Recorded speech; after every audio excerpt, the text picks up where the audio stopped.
Fast forwarding come all channels so a GH Politics Avenue. Podcast stops are training because big headlines and a jumbre na EDB exumoni de young Queen Simonia NDC Americonium and ministers ni bi ewa meno kasei omu omu no maybe a ensem fata ni nyina ne se omu pese omu di His Excellency John Dramani Mahama nadie abra papa no emre so nsi bi a si dem kan ase aha na we na Kwesi Pratt Junior enso atinte skoko wo se ni pano so aboni din haruna idrusu awunia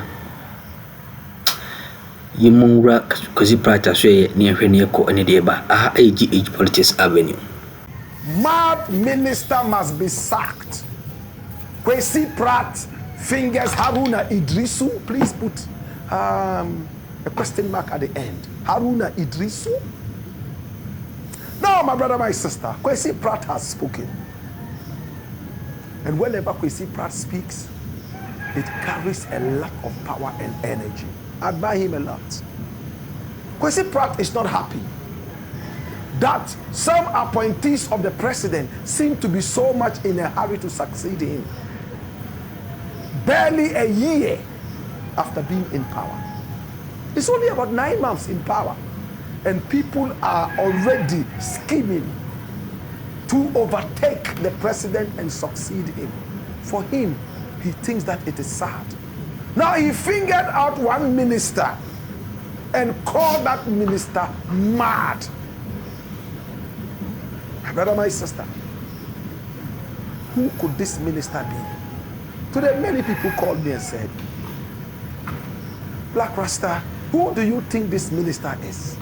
And I also put the question out to many more people to find out who this minister is. My brother, my sister, but let's watch this from Ghana Web. What is the story from Ghana Web? My brother, my sister, where Kwesi Pratt is talking. What's wrong with this mad minister? Kwesi Pratt goes wild. Veteran journalist Kwesi Pratt Jr. has unleashed a blistering attack on some appointees of the ruling government, accusing them of engaging in misbehavior. Now, according to him, some appointees are in a hurry to put in place plans to become successors to President Mahama, who will not be eligible to contest the next general elections after 2 successful terms. Now, speaking of Metro TV's Good Morning Ghana show, Kwesi Pratt called on President John Mahama to be bold enough to sack such appointees before they become detractors and derail the government's focus. He stated that at least the campaign for the next presidential candidate of the NDC to succeed John Dramani Mahama has not started. However, he added that there are some few people who are making statements which suggest that they may be interested. My prescription has been clear and public. I have said that the president should sack those in his administration who have begun misbehaving, because what they are doing actually amounts to misbehavior. He took a swipe at a particular minister whose name or ministry he refused to mention, and angrily lambasted the minister for harboring presidential ambitions. There's a particular minister, and as I sit here, I still cannot tell what program his ministry is implementing. I am still confused about this very crucial ministry. He added that he once read in the dailies that the said minister, whose name he refused to disclose, discussed leaders chosen by God, and stated that if God chooses him, he will become a leader. Wow. So I said, what is wrong with this mad minister? He's mad. You can't even handle that ministry well now. And then God will make him president. What is wrong with him? I don't know how he came to the conclusion that he too can be president. Whether it is a reflection of himself he saw in the mirror or whatever he feared. He won the boy President Mahama should supposedly permit the next 3 years and 4 months of his administration to be wasted by some of his appointees. My prescription is simple. Sack them, teach them a lesson. Don't let them mess your legacy. He emphasized. That's all. So I went down and I decided to interview people and find out who this mad minister could be. And out of the 25 people that I interviewed, 20 of them said he's Haruna.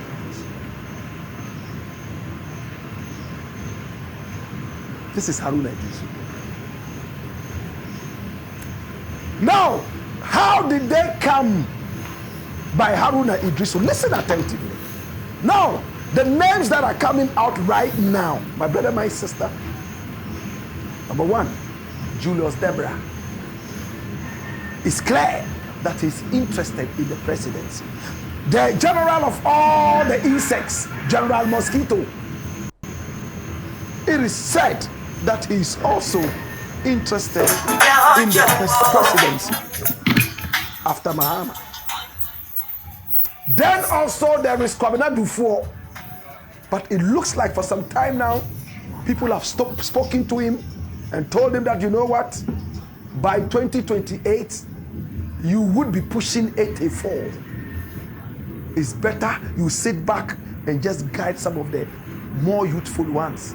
It looks like he's listening to that, and he is not really showing so much interest in the presidency anymore. In fact, the other person is Haruna Idris. In all quarters of Ghana, when you ask about who the next president from the NDC side, in fact, the presidential aspirant would be, these are the names you would hear. And Presi Pratt said minister.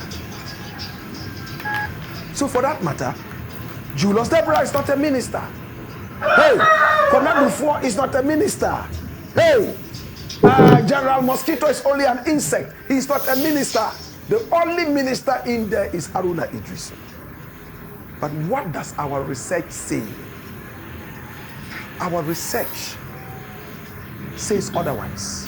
Now I went around reading to find out which minister in the Mahama government, the government that just came into being, has been asked about being president. And he mentioned that it's God that makes people leaders. And if God says he should be a leader, he might just end up being the next president. As Presi Pratt said, simple investigation.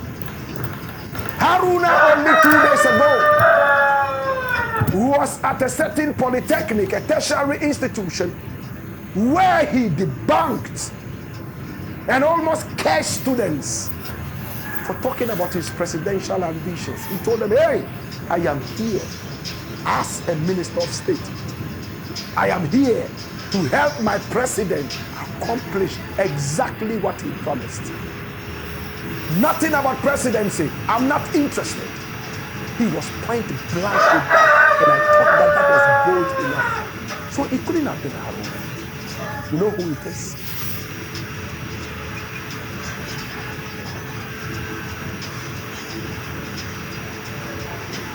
Do you know him? You know this man? He's called Eric Opoku. Am I correct? Eric Opoku. He's an MP and a minister, I am told. My brother, my sister, the minister of what? Do you know?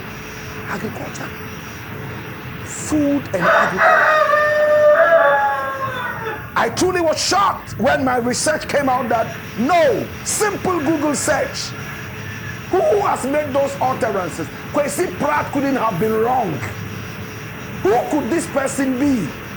We always try to find a missing jinx in the story. And boom, it came out that yes, this man had made those utterances before. And Kwesi Pratt is angry that, hey, you Eric Opoku, we don't even know what you are doing in your ministry there. We don't even know what policies you are bringing out. And you too think that you can be president? There are some who do not agree. They say anybody can be president. If a mosquito wants to be president, why can't a grasshopper want to be a president too? My brother, my sister, the presidency, does it have any identity? Must you have a particular face, or it comes with a certain achievement? And I think that is where Presi is going. He thinks that this man is Mr. Doolittle. If my research serves me right,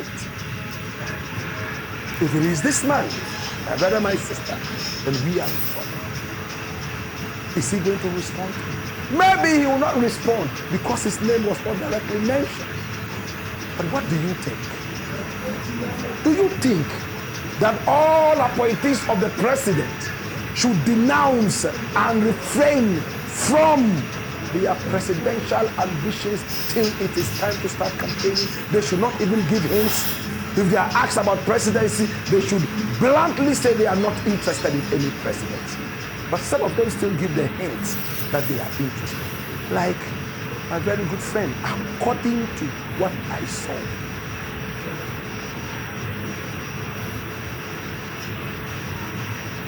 Has any other person heard or seen this interview I'm talking about? Has anybody read the dailies that Kwesi Pratt read? Did it point to this man? Is it mathematically correct? Or have we misplaced the focus like this time around? It's the black box, aka Akuffo. And this man was born in 1970. 1970. So that gives him how many years? Do you know? 1970. That's about 57. Is that about? Am I correct? Yeah. 1970. Calculation, quick calculation. Yeah. Oh, okay. That's about 55. It gives him about 55 years. So he's still young. He can push on. But I think the point Presi Pratt is trying to make is that they have given you some work to do. Accomplish it, make a name, finish it up, and then you can ask for a bigger job. It's the black box, aka Akuffo, where we speak to power. Kwame Nkrumah's biggest regret after Kulungungu bomb. And this is Samia Nkrumah talking to us. Now, who is Samia Nkrumah? This is Samia Nkrumah, the only daughter of the Osajifo, Kwame Nkrumah. She at a point was an MP for Elembele. She is a woman who has been pushing the legacy of Kwame Nkrumah. In fact, Samia Nkrumah's mother, Fatia Nkrumah, has demonstrated so much love that a human being could show to a man. She was less than 20 years the age of Kwame Nkrumah when they got married. In other words, Kwame Nkrumah was more than 20 years older than Fatia Nkrumah when they got married. Two of her sisters refused to marry Kwame Nkrumah when Gamal Abdel Nasser talked to them trying to find a wife, a Pan-African wife for Kwame Nkrumah around the independence of Ghana in 1957. It fell on this pretty lady called Fatia Reeds. She's a Coptic Christian. You may call her a Catholic. And she was just beginning to study a bit of English when she came to Ghana at independence to marry Kwame Nkrumah. She hardly could speak English properly. But she got married to a man she never knew, a man she had never seen except the photograph. And with time, she demonstrated that she was not getting married to a celebrity. She was getting married to a man who would be a lover for life. And Kwame Nkrumah died in 1972. She insisted that she be buried alongside Kwame Nkrumah when she also died.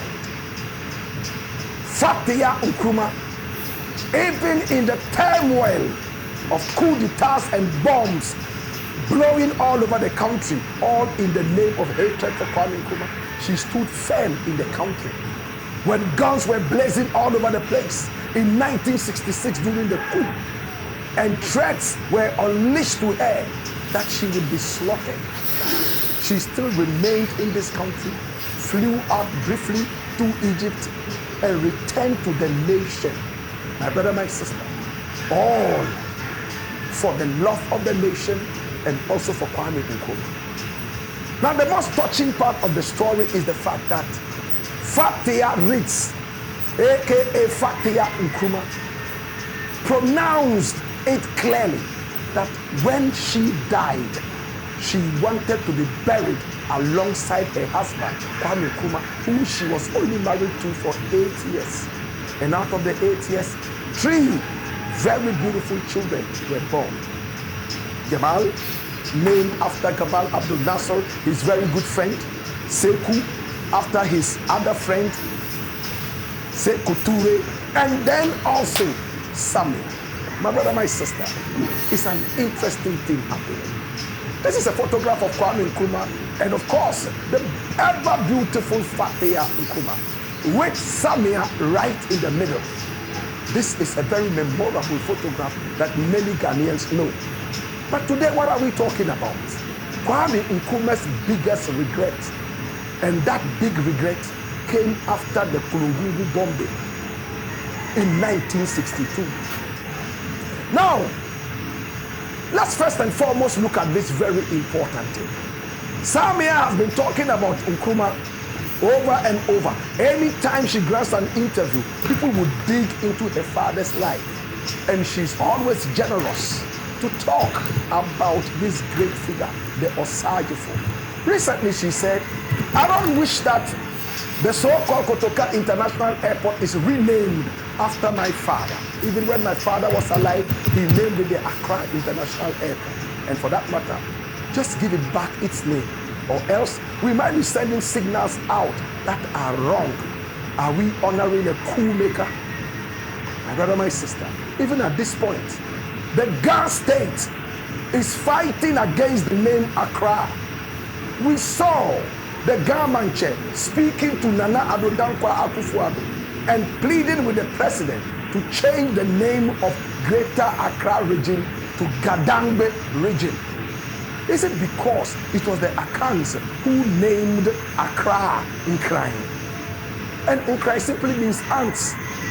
History tells us that when they came all the way into this part of the country today called Accra, they saw a lot of ant hills and ants all over the place. So the Akans, the Ashantis to be specific, decided to call it Nkrai.